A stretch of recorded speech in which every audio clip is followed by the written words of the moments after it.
আসসালামু আলাইকুম। অবিরাম বাংলার সংবাদে সবাইকে স্বাগত জানাচ্ছি। আমি মারিয়া চৌধুরী। শুরুতেই বিআরবি কেবল সংবাদ শিরোনাম। কাল ঢাকায় আসছে এয়ার অ্যাম্বুলেন্স। মেডিকেল বোর্ডের সম্মতি পেলে খালেদা জিয়াকে বুধবার লন্ডনে নেওয়া হতে পারে।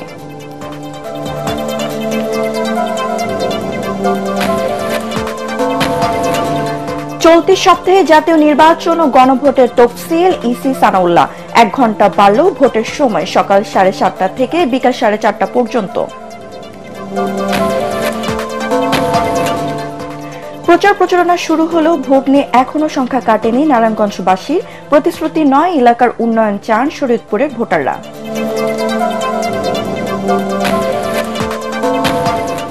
এবং পাহাড়ে শুরু হয়েছে অ্যারাবিকা জাতের কফি চাষ। গড়ে উঠেছে অসংখ্য বাণিজ্যিক খামার। আমদানি নির্ভরতা কমবে বলছেন সংশ্লিষ্টরা।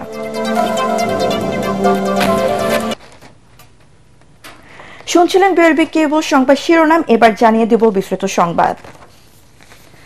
সাবেক প্রধানমন্ত্রী ও বিএনপি চেয়ারপারসন বেগম খালেদা জিয়াকে উন্নত চিকিৎসার জন্য লন্ডনে নিতে কাতার সরকার জার্মানির একটি এয়ার অ্যাম্বুলেন্স ঢাকায় পাঠাচ্ছে।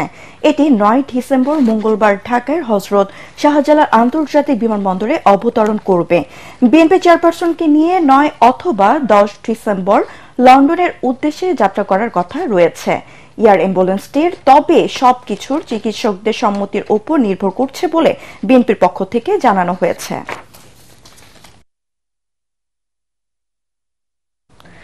এবারকার হাসপাতালে বিএনপি চেয়ারপারসন বেগম খালেদা জিয়াকে নিবিড় পর্যবেক্ষণে রেখে চলেছে চিকিৎসকরা।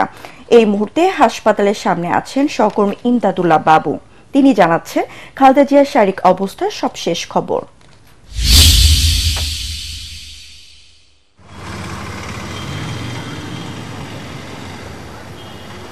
মারিয়া, আজকে 1 সপ্তাহেরও বেশি, প্রায় 10 দিন হয়ে গেল এবারকার হাসপাতালে ভর্তি রয়েছেন বিএনপির চেয়ারপারসন, 3 বারের সাবেক প্রধানমন্ত্রী বেগম খালেদা জিয়া।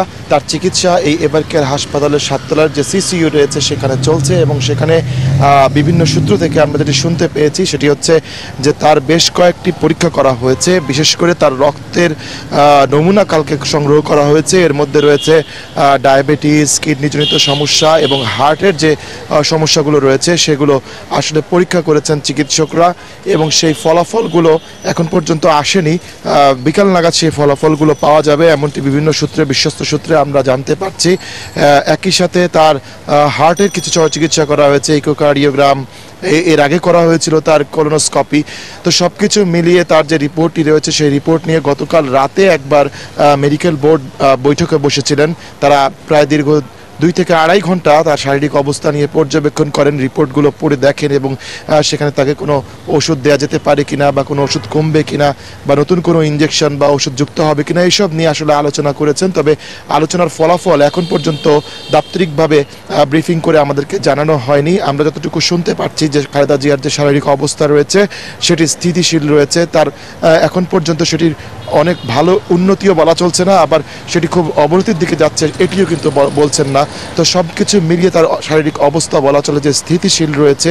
এর মধ্যে তার সবচেয়ে গুরুত্বপূর্ণ যে সমস্যাটি রয়েছে সেটি হচ্ছে শ্বাস প্রশ্বাসজনিত সমস্যার কারণে তার হার্টের যে পাম্পগুলো রয়েছে সেগুলো কমে যাচ্ছে এবং তার হার্টের যে সমস্যাটি রয়েছে সেগুলোর কারণে তার অন্যান্য অঙ্গ প্রত্যঙ্গের উপরে কিছুটা প্রভাব পড়ছে। তো সেগুলো আসলে কিভাবে কাটিয়ে ওঠা যায় এইগুলো নিয়েই বেশি আলোচনা চলছে এবং আজকেও এই যে ফলাফল যেগুলো রক্ত নমুনা নিয়ে করা হয়েছে সেই ফলাফলগুলো যখন পাওয়া যাবে এরপরে কিন্তু মেডিকেল বোর্ড বসার কথা রয়েছে এবং সেই মেডিকেল বোর্ডে আমরা যতটুকু জানতে পেরেছি থাকবেন খালেদা জিয়ার পুত্রবধূ ডাক্তার জোবাইদা রহমান সহ তার দেশি বিদেশি যে চিকিৎসক রয়েছেন তারা সবাই থাকবেন এবং সেই মেডিকেল বোর্ডের আসলে যে রিপোর্টটি রয়েছে সেই রিপোর্ট দেখে সিদ্ধান্ত নেওয়া হবে যে খালেদা জিয়াকে বিদেশে লন্ডনে পাঠানো হবে কিনা উন্নত চিকিৎসার জন্য।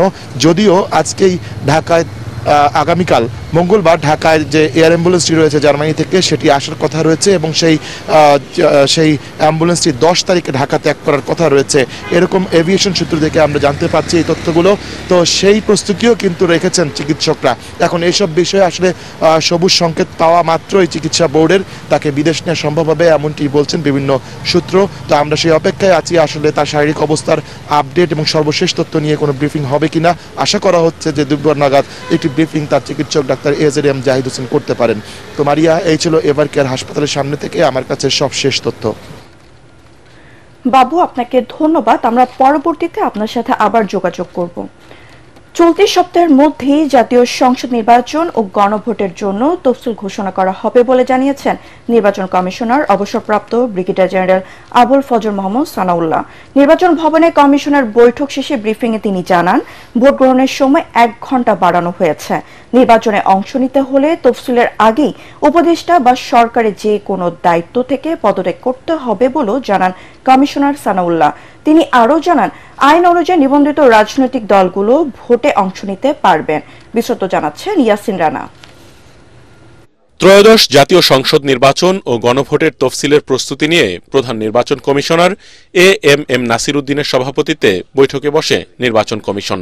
এতে জাতীয় নির্বাচন ও গণভোটের সার্বিক বিষয়ে আলোচনা হয়। বৈঠক শেষে ব্রিফিংয়ে নির্বাচন কমিশনার মোহাম্মদ সানাউল্লাহ জানান, রাষ্ট্রপতির সাথে আলোচনা শেষে তফসিল ঘোষণা করবেন প্রধান নির্বাচন কমিশনার। অতি শীঘ্রই আমাদের ত্রয়োদশ জাতীয় সংসদ নির্বাচন এবং গণভোটের তফসিল ঘোষণা করা হবে। যেমনটি আমাদের মাননীয় প্রধান নির্বাচন কমিশনার মহোদয় বলেছেন, এই সপ্তাহের মধ্যেই কোনো এক সময় আমরা তফসিল ঘোষণা করব।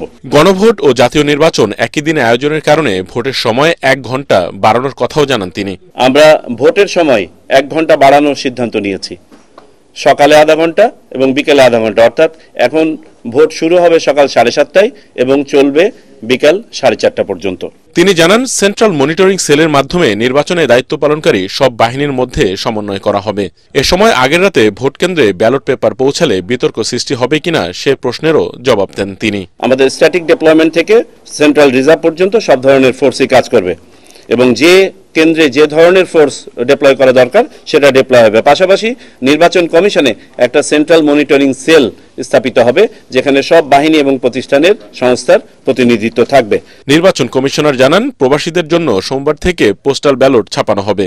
জানান, NID সংশোধনে কড়াকড়ি আরোপ করা হয়েছে ইতিমধ্যে। জাতীয় পরিচয়পত্র ইদানিং দেখা যাচ্ছে বয়স পরিবর্তনের প্রবণতা অস্বাভাবিকভাবে বেড়ে গেছে এবং এটা সবসময় সৎ উদ্দেশ্য প্রণোদিত না। যেগুলো শুধুমাত্র ভুলজনিত কারণে বয়স সংশোধনের প্রয়োজন হবে সেগুলো আমরা মাঠ পর্যায়ে রাখছি, আর বাকি সব ধরনের বয়স সংশোধনী কেন্দ্রীয়ভাবে এটাকে ঘ ক্যাটাগরির মধ্যে নেওয়া হয়েছে। জাতীয় পার্টি সহ 14 দলের শরিকরা নির্বাচনে অংশ নিতে পারবে কিনা সাংবাদিকদের এমন প্রশ্নেরও জবাব দেন ইসি সানাউল্লাহ। আমাদের অবস্থান হচ্ছে, আইন যাদেরকে পারমিট করবে তারা ভোটে অংশগ্রহণ করবেন এবং আইন বলা আছে কারা ভোটে অংশগ্রহণ করতে পারবেন না। তিনি আরো জানান, বেসরকারি ব্যাংকের কর্মকর্তাদের আপাতত নির্বাচনী দায়িত্বে রাখা হচ্ছে না। তফসিল ঘোষণার পর 48 ঘণ্টার মধ্যে পোস্টার, ব্যানার, ফেস্টুন অপসারণ না করলে প্রার্থীদের বিরুদ্ধে ব্যবস্থা নেওয়া হবে বলে জানায় নির্বাচন কমিশন। ইয়াসিন রানা, ATN বাংলা, ঢাকা। নির্বাচন ও গণভোটের প্রস্তুতি সম্পর্কে প্রধান উপদেষ্টা ডক্টর মোহাম্মদ ইউনূসকে অবহিত করেছেন প্রধান নির্বাচন কমিশনার AM নাসির উদ্দিন। রোববার সন্ধ্যায় প্রধান নির্বাচন কমিশনারের নেতৃত্বে নির্বাচন কমিশনাররা রাষ্ট্রীয় অতিথি ভবন যমুনায় প্রধান উপদেষ্টার সঙ্গে সাক্ষাৎকারে নির্বাচন আয়োজনের অগ্রগতি সম্পর্কে তুলে ধরেন।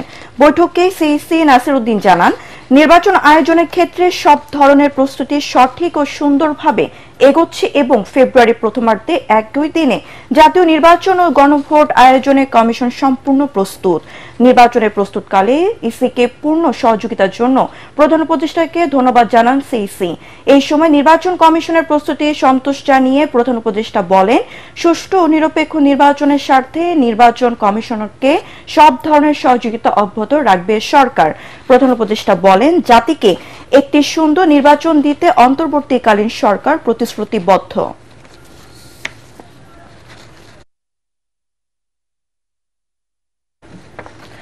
এখন দেখবেন সালামি স্টিল ভোটের গাড়ি।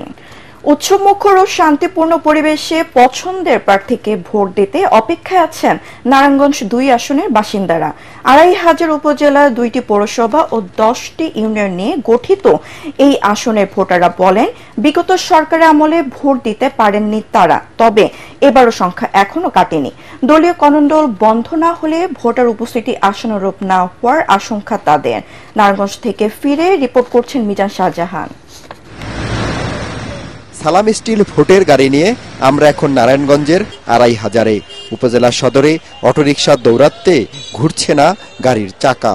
এই তীব্র যানজট ২৫০০-এর নিত্যসঙ্গী হলেও সমাধান দিতে পারছে না কর্তৃপক্ষ। সমস্যা কিছু না, আমরা কইতে পারবো অনেক বাজার ভরা অটো, আর আমরা সিএনজি ওরা কয়জন আছি, তো অটোওয়ালা গুলো আমরা কইতে পারবো আগে মনে করেন ড্যামের আছে বেশি, কথাবার্তা বেশি। আগে ক্লাস বর্জন করে অনেক সময় আমরা দেখি যে বিভিন্ন রাজনৈতিক প্রোগ্রামগুলোতে তাদেরকে অ্যাটেন্ড করানো, তো সেক্ষেত্রে তাদের শিক্ষা কিন্তু ব্যাহত হচ্ছে। তো এই বিষয়গুলো যাতে ভবিষ্যতে না হয়। ৩,৬০,০০০ ভোটার অপেক্ষায় আছেন যোগ্য প্রার্থী বেছে নেয়ার জন্য। তারা বলেন, অনাকাঙ্ক্ষিত পরিস্থিতির সৃষ্টি না হলে এবার বিজয় হবে জনতার। অনেক বছর ইয়াং জেনারেশন নতুন ভোট যারা, তারা ভোট দিতে পারে না। সামনে যে নির্বাচনে যাতে ভোট দিতে পারে, সেজন্য জনগণের যাতে আশা আকাঙ্ক্ষা যাতে পূর্ণ হয়।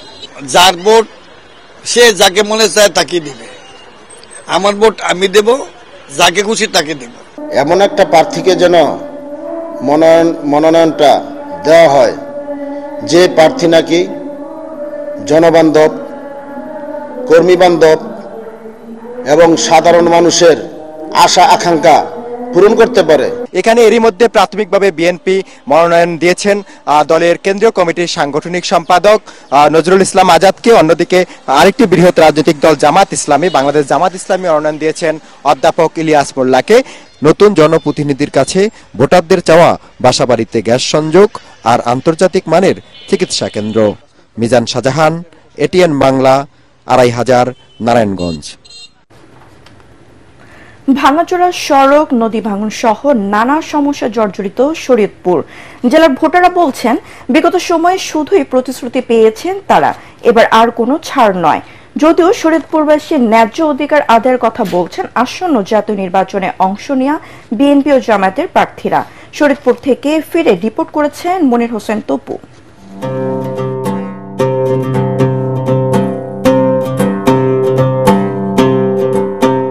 সালাম স্টিল ভোটের গাড়ি নিয়ে এবারের যাত্রা অবহেলিত জেলা হিসেবে পরিচিত শরীয়তপুর। মাওয়া এক্সপ্রেসওয়ে দিয়ে পদ্মা সেতু পার হলেই শুরু জেলার সীমানা। ঢাকা থেকে ১ ঘন্টা দূরত্ব হওয়া সত্ত্বেও উন্নয়নের তেমন কোনো ছোঁয়া পড়েনি এ জেলায়। এখানকার সিংহভাগ প্রধান সড়কই সংকীর্ণ ও চলাচলের অনুপযুক্ত। ভোটাররা বলছেন, শুধুমাত্র যোগাযোগ ব্যবস্থায় মহাদুর্নীতির কারণে বড় কোনো শিল্প প্রতিষ্ঠান গড়ে ওঠেনি এখানে। এছাড়া রোগীদের নিয়ে পড়তে হয় চরম ভোগান্তিতে। আগের সরকার যারাই কইরা গেছে, এরা তো রাস্তাঘাট ওইভাবে ঠিক করে যাইতে পারে নাই।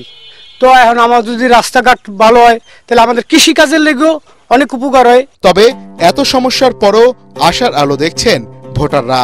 প্রার্থীরা বলছেন, নির্বাচিত হলে যোগাযোগ ব্যবস্থার উন্নয়নে সবার আগে কাজ করবেন তারা। বড় বড় কথা বলবে, বড় বড় বক্তৃতা দিবে, আর এই ভাঙ্গা রাস্তার পরিবর্তন হবে না। এই রাজনীতিতে আমি বিশ্বাস করি না। আমি রাজনীতিতে বিশ্বাস করি যে এই রাজনীতির মাধ্যমে এলাকার উন্নয়ন হয়। দুর্নীতিটাই সবচেয়ে বড় সমস্যা, সেটা আমাদেরকে থামাতে হবে। ২ নম্বর হলো যে আমাদের কিছু অবকাঠামোগত উন্নয়ন ঘটাতে হবে, যেমন ধরেন আমাদের নড়িয়া ব্রিজটা হওয়া দরকার। গোশেরহাট, ডামুড্ডা ও ভেদেরগঞ্জ নিয়ে গঠিত শরীয়তপুর ৩ আসন। ভোটারদের মন জয় করতে তাদের দ্বারে দ্বারে ছুটছেন প্রার্থীরা। উঠান বৈঠক, গণসংযোগে ব্যস্ত সময় কাটছে তাদের। তারেক রহমান সাহেবের নেতৃত্বে নতুন যে জাগরণ হচ্ছে সারা বাংলাদেশে, বিএনপির ওই ধারাবাহিকতা শরীয়তপুরও প্রত্যেকটা পরিবার এখন আনন্দিত এবং সবাই বুক ভরে আশা বেঁধে আছে, এই কারণে যে জানে যে বিএনপি শুধু প্রতিশ্রুতি দেয় না, বিএনপি বাস্তবায়ন করে। প্রার্থীদের প্রতিশ্রুতি অবহেলিত নয়, জনগণের প্রত্যাশা অনুযায়ী গড়ে তোলা হবে শরীয়তপুর জেলাকে। এদিকে নদী ভাঙনে ব্যাপক ক্ষতিগ্রস্ত হচ্ছে জেলার নড়িয়া ও সখীপুরের বাসিন্দারা। এর স্থায়ী সমাধান চান তারা। অবহেলিত শরীয়তপুরের বঞ্চনা থেকে বের হয়ে আসতে চায় এই জেলার ভোটাররা। তারা বলছেন, যেই নির্বাচিত হোক না কেন, এই জেলার যোগাযোগ ব্যবস্থার উন্নয়ন করতে হবে, একই সাথে নদী ভাঙন রোধ সহ এই অঞ্চলে শিল্পায়নের ব্যবস্থা করতে হবে। মনির হোসেন তপু, এটিএন বাংলা, শরীয়তপুর। দর্শক, এই মুহূর্তে সালাম স্টিল ভোটার গাড়ি নিয়ে সাভারে আছেন সহকর্মী জামিল হাসান শান্ত। তিনি জানাচ্ছেন সেখানকার নির্বাচনী হালচাল।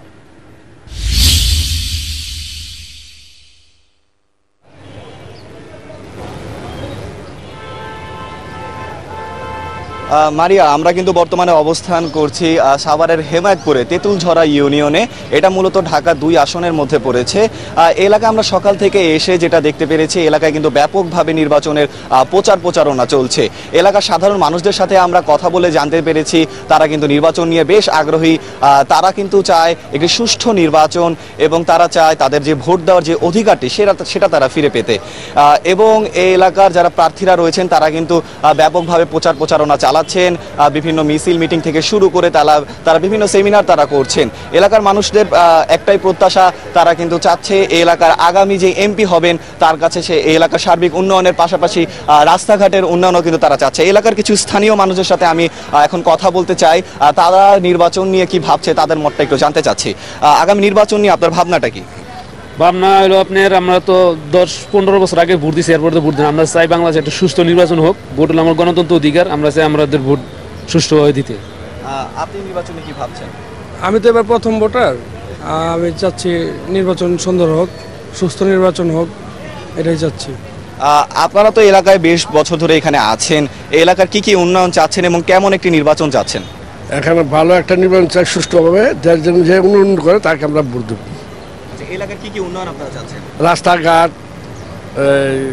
সব দিক দিয়েই উন্নয়ন চাই, মাদক সব বন্ধ, রাস্তাঘাট উন্নয়ন হয়, এলাকার যারা কাজ করে ওদের আমরা ভোট দেব। মারিয়া, যেমনটা শুনলেন, এলাকার মানুষরা কিন্তু আসলে একটি সুষ্ঠু নির্বাচন তারা চাচ্ছেন এবং তারা তাদের ভোট দেওয়ার অধিকারটি তারা ফিরে পেতে চাচ্ছেন এবং এই এলাকার সার্বিক উন্নয়নগুলো তারা প্রত্যাশা করছেন তাদের এমপির কাছে। তো এই ছিল সালাম স্টিল গাড়ি থেকে আমার কাছে নির্বাচন প্রচারণার সর্বশেষ খবর। শান্ত, আপনাকে ধন্যবাদ। সাভারে নির্বাচনী খবর জানতে আমরা পরবর্তী সময়ে আবার যোগাযোগ করব। দর্শক, সালাম স্টিল ভোটের গাড়ি নিয়ে ফরিদপুরে অম্বিকাপুরে আছেন আমাদের সহকর্মী আলী আজগর ইমন। তিনি জানাচ্ছেন সেখানকার নির্বাচনী প্রচারণার খবর। সালাম স্টিল ভোটের গাড়ি নিয়ে আমি এখন এসেছি ফরিদপুরের অম্বিকাপুর বাজারে। এটি ফরিদপুর 3 আসনের অন্তর্ভুক্ত। আসসালামু আলাইকুম। ওয়ালাইকুম সালাম। ভাই, সামনে তো নির্বাচন, তো নির্বাচনের আয়োজন কেমন দেখছেন? ও ভালো দেখছি। ভালো। হ্যাঁ। প্রার্থীরা কি আসে আপনাদের কাছে ভোট টোট চায়? আসে লোক দাড়িপাল্লা। আচ্ছা আচ্ছা, কি বলে নির্বাচনে? কই যে আমাকে একটা ভোট দিন। আচ্ছা আচ্ছা, আপনার কাছে এসেছিল? আইছিল। কি বলছে? ওই যে দাড়িপাল্লায় ভোট চাইছিল। ভোট চাইছিল।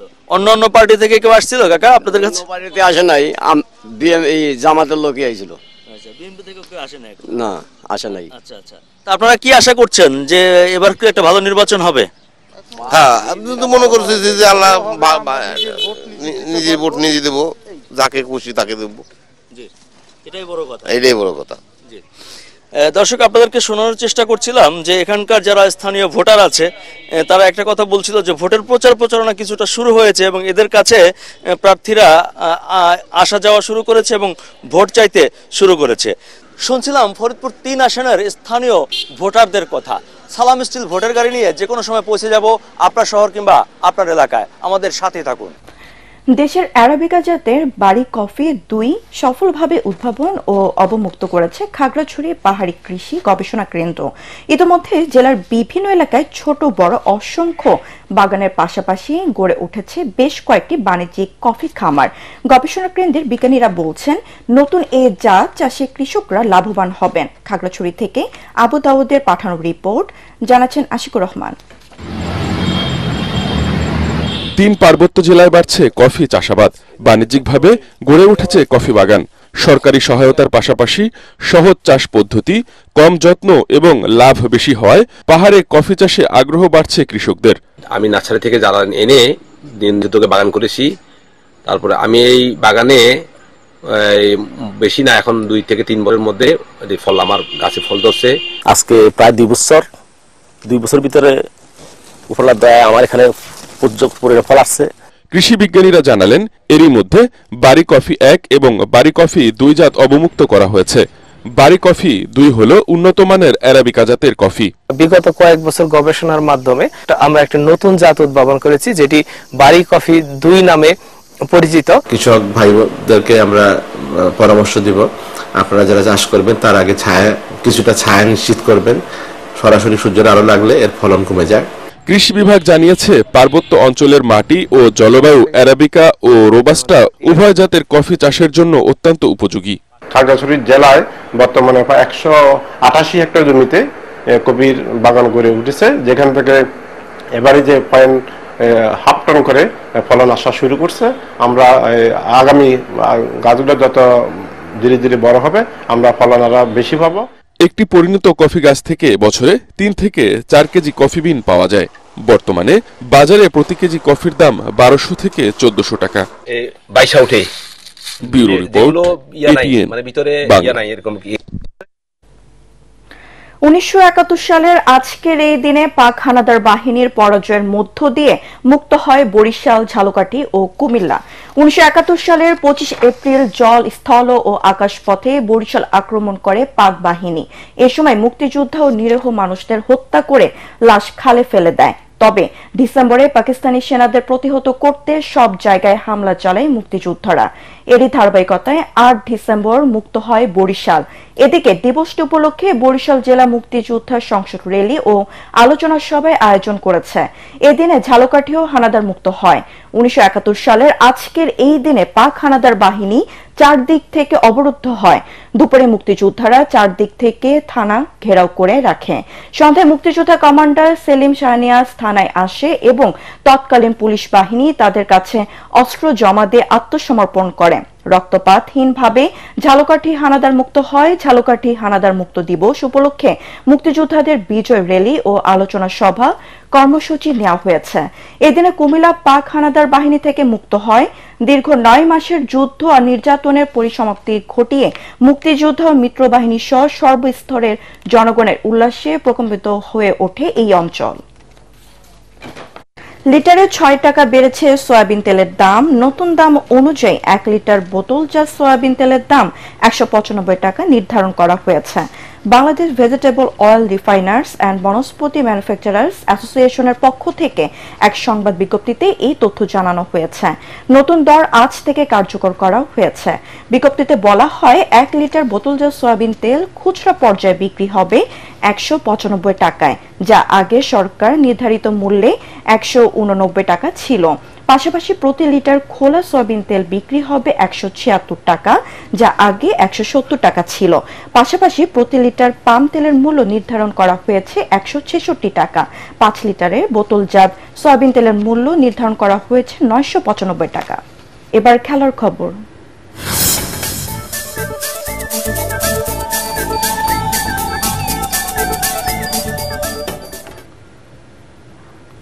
সেল্টা ভিগোর কাছে হেরে লা লিগায় অঘটনের জন্ম দিয়েছে রিয়াল মাদ্রিদ। নিজেদের মাঠ বার্নাব্যু স্টেডিয়ামে তারা 2-0 গোলে অপ্রত্যাশিত পরাজয়ের মুখোমুখি হয় এবং 9 জন খেলোয়াড় নিয়ে ম্যাচটি শেষ করে জাভি আলোনসোর দল। গোলশূন্য প্রথমার্ধের পর খেলার বদলি খেলোয়াড় উইলিয়ট সুইটবার্গ অপ্রত্যাশিতভাবে সেল্টাকে লিড এনে দেন। 64 মিনিটে দুবার হলুদ কার্ড পেয়ে গার্সিয়া মাঠের বাইরে গেলে পরিস্থিতি খারাপের দিকে যায় রিয়ালের। যোগ করার সময় দ্বিতীয় মিনিটে আলভারারো ক্যারাসেরা এবং অ্যান্ডরি লাল কার্ড পেয়ে 9 জনে নেমে আসে রিয়াল। এই সুযোগে সেল্টা ভিগোর হয়ে দ্বিতীয় গোলটি করেন সুইটবার্গ। 2014 সালের মে মাসে সেল্টা ভিগোর কাছে শেষবার হেরেছিল রিয়াল মাদ্রিদ। শেষ করার আগে বিআরবি কেবল সংবাদ শিরোনাম আরো একবার। কাল ঢাকায় আসছে এয়ার অ্যাম্বুলেন্স। মেডিকেল বোর্ডের সম্মতি পেলে খালেদা জিয়াকে বুধবার লন্ডনে নেওয়া হতে পারে।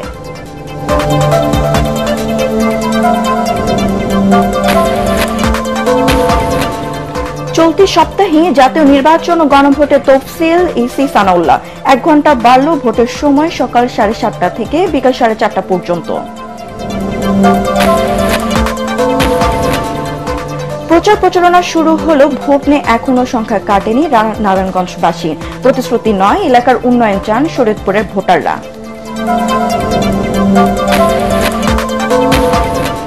এবং পাহাড়ে শুরু হয়েছে অ্যারাবিকা জাতের কফি চাষ। গড়ে উঠেছে অসংখ্য বাণিজ্যিক খামার। আমদানি নির্ভরতা কমবে বলছেন সংশ্লিষ্টরা। পরবর্তী সংবাদ দেখার আমন্ত্রণ জানিয়ে এখনকার মতো শেষ করছি। এটিএন বাংলা সংবাদ ইউটিউবে দেখতে ব্রাউজ করুন youtube/ATN বাংলা নিউজ। ধন্যবাদ সবাইকে।